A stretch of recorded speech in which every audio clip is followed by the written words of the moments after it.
अस्सलामुअलैकुम, आदाब भाई, कैसे हो आप सब। उम्मीद है कि आप लोग बिल्कुल ठीक होंगे। आज जिस मुद्दे पे को लेकर आई हूँ वो मुस्कान हिजाबी गर्ल, जिसको आप सब जानते हैं। क्या वो आगे बढ़ पा रही है? क्या उसकी पढ़ाई आगे हो रही है? क्या कहीं वो रुक तो नहीं गई उसकी पढ़ाई? इन्हीं मुद्दों पे आप अगर जानना चाहते हैं तो ये पूरी वीडियो देखें, और पूरी वीडियो देखें और समझने की कोशिश करें। हर जगह बेजा जिद नहीं करनी चाहिए। हाँ, उस वक्त ऐसा माहौल हुआ था जिस वक्त बहुत सारे लोग पीछे पड़े हुए थे, नारे तकबीर अल्लाह अकबर लगे, मुझे भी अच्छा लगा। उस वक्त ऐसा कुछ माहौल बनता है तो डर के मारे अल्लाह का नाम आता ही है हर किसी की जुबान से। लेकिन उसके बाद लड़कियां कहती कि हाँ चलो ऐसा हुआ है, तो इतना जिद नहीं करती। उस वक्त ऐसा था क्योंकि मैं शुरू से आ रही हूँ नकाब लगा करके, हिजाब करके, तो मुझे अच्छा नहीं लगता है। तो इतना इलाव तो स्कूल में होगा ही नहीं, ये तो हम सब जानते हैं। यहाँ सिर्फ एक ही मजहब, एक ही धर्म के लोग तो रहते नहीं हैं। यहाँ बहुत सारे मजहब और बहुत सारे धर्म के लोग रहते हैं। सब अपना चलाना चाहेंगे तो वो भी नहीं हो पाएगा। तो सबको लेकर चलना पड़ेगा। और मैं ये कहूँगी कि हर वक्त ये कहते हैं संविधान, मैं भी कहती हूँ संविधान को लेकर चलना है। जब तक संविधान भी खतरे में पड़ी हुई है। जहाँ तक मुझे सियासत से कोई लेना देना नहीं है, लेकिन जो हकीकत है वो मैं कह रही हूँ, संविधान भी खतरे में पड़े हुए हैं।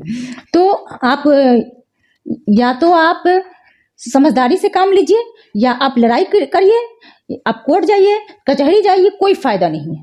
मेरे ख्याल से समझदारी से काम लिया जाए, जैसे हालात है उसी हालात से काम लिया जाए। नहीं तो आप रोड पे निकल आइए, रोड पे निकल के लड़ाइयाँ कीजिए, यही है ना। और क्या होगा? या नहीं तो लड़कियों को जाहिल बैठा दीजिए। और जिहालत तो आप जानते ही हैं, जिहालत से कितनी सारी बुराइयां आती है। और आप कहेंगे कि ये पढ़ाई भी ऐसी है जिससे भी जिहालत आ रहे हैं, तो इसमें कितनी अच्छियां लड़कियां भी होंगी जिसका एजुकेशन रुक जाएगा और उसके बाद वो जिहालत पे आ जाएगी। नहीं तो इस तरह के स्कूल कॉलेज में पढ़ाइए आप, जहाँ इस्लामी का पढ़ाई हो, वहाँ मत भेजिए आप। आपको तो जाहिर सी बात है, बोर्ड के एग्जाम में तो आपको गवर्नमेंट स्कूल में ही एग्जाम देना पड़ेगा, ऐसे तो देना नहीं पड़ेगा। तो स्कार्फ लेकर के भी जा सकते हैं। उस वक्त मेरे ख्याल से इतना बड़ा मुद्दा हो गया है कि अब तो स्कार्फ पे भी बैन लग रहा है इसकी वजह से। जहां तक मुझे समझ में आ रहा है स्कार्फ पे भी बैन लग रहा है। लेकिन हालात को समझना चाहिए ना। आप घर के अंदर हो, आप शादी ब्याह में जाते हो, फंक्शन में जाते हो, तो आप नकाब नहीं लगाते हो, हिजाब नहीं करते हो। लेकिन एक एग्जाम स्कूल में जा रहे हो तो एग्जाम देने के लिए, तो उस वक्त थोड़ी देर के लिए क्या बनता है आपको कि आपकी इज्जत घट जाएगी। कभी कभी इंसान को ना हालात के आगे झुकना पड़ता है। ये झुकना नहीं कि हम किसी के आगे सजदा कर रहे हैं, नहीं, कभी कभी झुकना पड़ता है आगे बढ़ने के लिए। अब आगे बढ़ने के लिए हम झुकेंगे तभी तो हम कुछ कर पाएंगे। नहीं तो सिर्फ खाली एक ही चीज के लिए हम लड़ाई करते रहे और उससे पता नहीं कितने और सर के दुपट्टे निकले उतरेंगे। जहां तक मुझे लग रहे हैं इस तरह की बेजा जिद की वजह से और सर से दुपट्टे उतरेंगे, पता नहीं क्या होगा।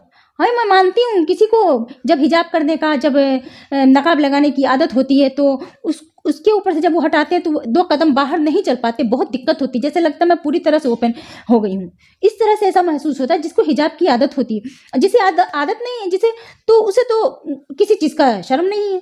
तो अब सॉरी, मुझे बोलने में गलती आ रही है। इस तरह का मतलब कि एक अलग ही उनका शर्म अलग होता है, इनका शर्म अलग होता है। मेरे कहने का मुद्दा ये है। तो बेजा जिद नहीं करना चाहिए और हालात के साथ अपने आप को ढाल लेना चाहिए। और एग्जाम देने के लिए उस वक्त क्या करेंगे, थोड़ी देर के लिए लोग मजाक उड़ाएंगे, लेकिन हम आगे तो बढ़ जाएंगे। अगर हम आगे बढ़ेंगे तभी तो हम कोई कदम उठाएंगे। लेकिन हम जब आगे नहीं बढ़ेंगे, हम जिहालत की तरफ बढ़ जाएंगे, हम बैठ जाएंगे, तो हमारा क्या होगा? कुछ नहीं होगा आगे। हिंदुस्तान में सबको चाहिए अभी इल्म हासिल करना बहुत ज़्यादा, चाहे वो लड़की हो चाहे लड़के हो। लड़के तो बाहर में आवारागर्दी करते, जो लड़कियां पढ़ना चाहती है वो लड़कियां भी नहीं पढ़ पा रही, क्या होगा? हाँ, इसकी वजह से क्या होगा? मुसलमान लड़कियों का बेड़ा गर्क हो रहा है। लड़के तो खुद ही बेड़ा गर्क करे, नहीं पढ़ाई कर रहे। लड़कियां चाह भी रही है तो हिजाब की वजह से घर में बैठी रहे। अरे हिजाब करे ना, पर्दा करे ना, अल्लाह देख रहा है ना हमें। उस वक्त हमारी मजबूरी अल्लाह चाह रही है, तो उस वक्त जाकर के हम एग्जाम दें और चले आए हम, उसके बाद पर्दा करें। जरूरी तो नहीं है, अल्लाह हमें देख रहा है ना।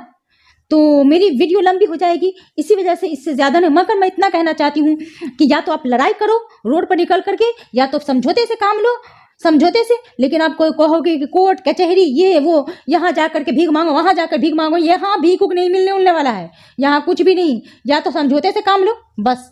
मैं तो सोचती हूँ सबसे अच्छा समझौते से काम ले। मोहब्बत, प्यार मोहब्बत से बहुत सारे काम निकाले जा सकते हैं। आप प्यार मोहब्बत से काम निकालिए। आप ये हो गया, उस वक्त बोलते हाँ मुझसे गलती हो गई, हमारा देश है, वो भी मेरा भाई है, मैं उसकी बहन हूँ, मुझसे गलती हो गई, तो उस वक्त मैं उस भाई से डर चुकी थी। इस तरह के हालात को निपटाने पड़ेंगे, तभी हम आगे बढ़ेंगे, वरना हम आगे नहीं बढ़ सकते हैं। तब तक के लिए आप ये वीडियो देखिए और समझने की कोशिश कीजिए। दोस्तों, इस शेरनी को देख के आप लोग चौंक गए होंगे, सोच रहे होंगे कि अब ये कहां से मुद्दा उठा लाए हमारे भाई डॉक्टर सैयद रिजवान अहमद। आप लोग थोड़ा सा मुद्दों को भूल जाते हैं, पर हमारा ये काम है कुछ मुद्दे के पीछे लगे रहना और ख़बर लेते रहना कि फ़लाने फ़लाने मामले में क्या चल रहा है। तो जैसा कि आज के वीडियो में का नाम है, हिजाबन छात्रों को सुप्रीम कोर्ट से बड़ा झटका। अब आप सोच रहे होंगे कौन सा झटका लग गया। आज के वीडियो का यही टॉपिक है। अभी थोड़ा संक्षेप में बताता हूं कि क्या झटका लगा है।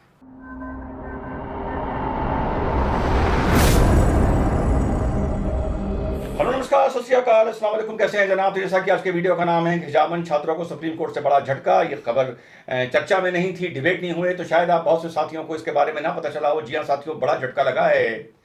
जब आज से कुछ महीना पहले आप मान लें या 1-1.5 साल पहले मान लें, जब कर्नाटका में हिजाब का मुद्दा गरमाया, जब कुछ छात्रों ने ये जिद करी, छात्राओं ने, कि हम स्कूल के परिसर के अंदर भी हिजाब पहनेंगे, और एक स्कूल में तो उनसे इतना कहा गया कि आप परिसर में भले पहनकर आए लेकिन क्लासरूम में ना पहनिए, तो वो नहीं माने। 6 लड़कियों से ये बवाल शुरू हुआ और बढ़ते बढ़ते पूरे कर्नाटका में फैल गया, एक राष्ट्रीय मुद्दा बन गया। और इन लड़कियों ने वहां पर अपने स्कूल में जो ड्रेस कोड था उसको मानने से मना कर दिया। इन्होंने कहा कि नहीं भाई, हम नहीं मानते। तो ये सब किस्सा पूरा सुन चुके हैं। उसके बाद ये लड़कियां ऑनरेबल हाई कोर्ट कर्नाटका चली जाती हैं, वहां से इनको कोई रिलीफ नहीं मिलता है। तो कुल मिला के 1700 लड़कियां ऐसी थीं अलग अलग कर्नाटका के स्कूल्स में। शुरू तो ये एक ही स्कूल से हुआ था, उडुपी से, लेकिन जब लड़कियों ने जिद करी तो स्कूल्स के मैनेजमेंट भी अपने जिद पर उतर आए। जाहिर बात है, जिद का जवाब जिद से मिलेगा, प्यार मोहब्बत का जवाब प्यार मोहब्बत से मिलेगा, उदारता का जवाब उदारता से मिलेगा। तो वो लोग उतर आए और टोटल 1700 लड़कियों ने अपने नाम कटा लिए इन इंस्टीट्यूट से और प्राइवेट स्कूल्स में चली गई जहां पर हिजाब को अलाउ किया जा रहा था। कुछ का शायद 1 साल खराब हुआ, लेकिन सबका नहीं हुआ, उन्होंने अपना ट्रांसफर ले लिया।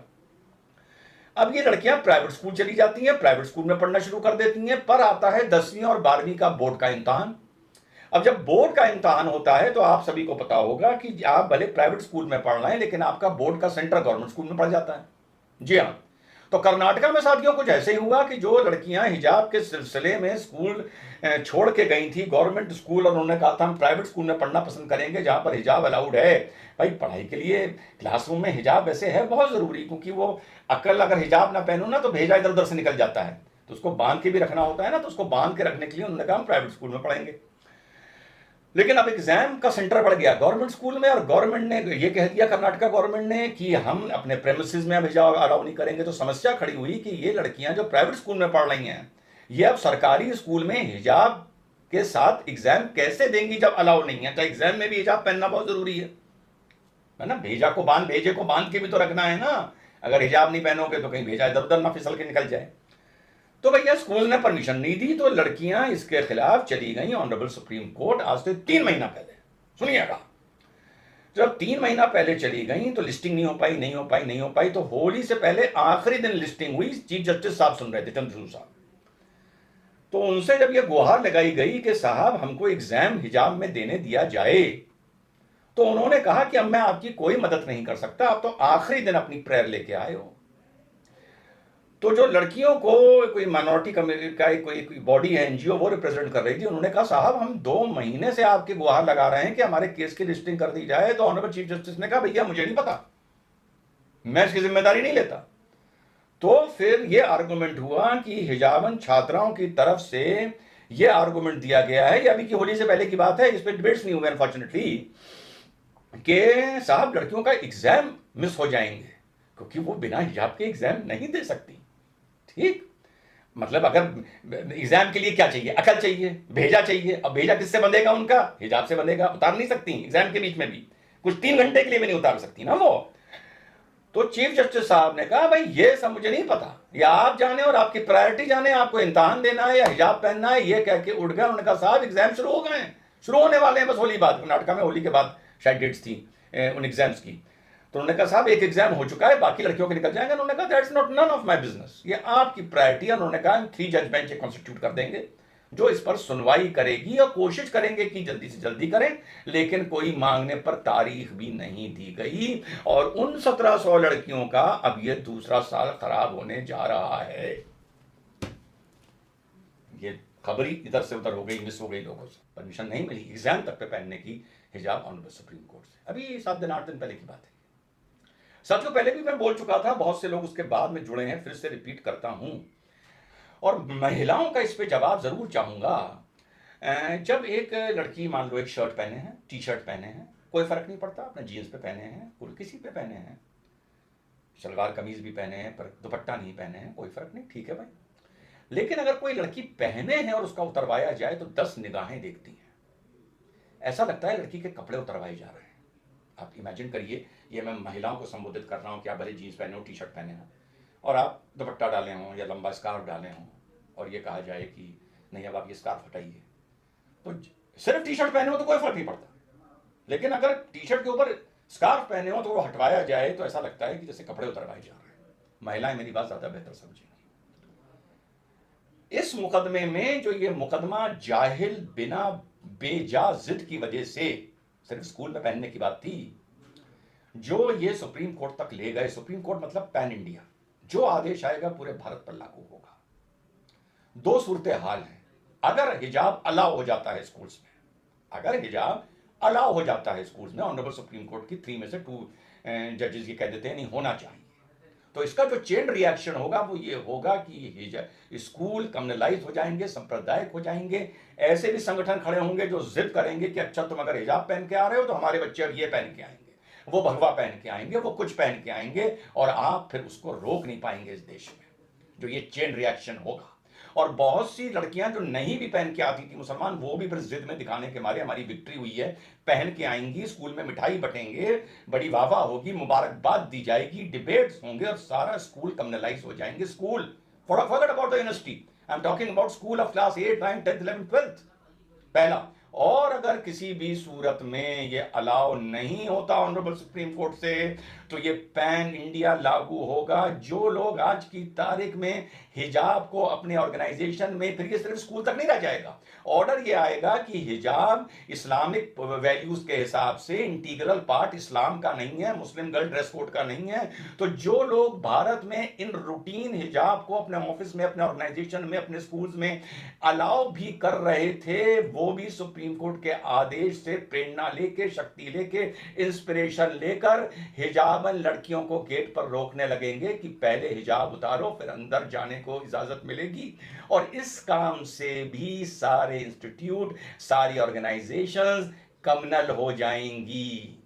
दोनों सूरतों में ये हिजाब की लड़ाई इंस्टीट्यूट्स को, स्कूल्स को, कॉलेजेस को, ऑर्गेनाइजेशंस को, वर्किंग को, कॉमरेडशिप को, कलीगशिप को अपनी अपनी तरीके से कम्युनलाइज करेंगी। ये मुसलमानों ने ना जाने अनजाने ये जहालत दिखाते हुए इन लड़कियों को, यहां तो मैं कहूंगा बच्चियों को, वाकई बता रहा हूं, बच्चियों को इसमें झोंक दिया। इनके माँ बाप में, उलेमाओं में, नेताओं में जरा सी अकल होती तो वो कहते कि इस हिजाब की लड़ाई को स्कूल के अंदर तक, कॉरिडोर तक, क्लासरूम तक लेके ना जाओ। ये हर जगह को कम्युनलाइज करेंगे, यंग माइंड्स को कम्युनलाइज करेंगे और आगे जाके हर इंस्टीट्यूट और हर ऑर्गेनाइजेशन, हर ऑफिस को कम्युनलाइज करेंगे। हिजाब का फैसला मुसलमान के पक्ष में आए या मुसलमान लड़कियों के अगेंस्ट आए, इसमें सिर्फ भारत की नई पीढ़ी, स्कूल गोइंग किड्स कम्युनलाइज होंगे और आखिर में जाके नुकसान इसमें मुसलमान छात्रों का ही होगा। जय हिंद, वंदे मातरम।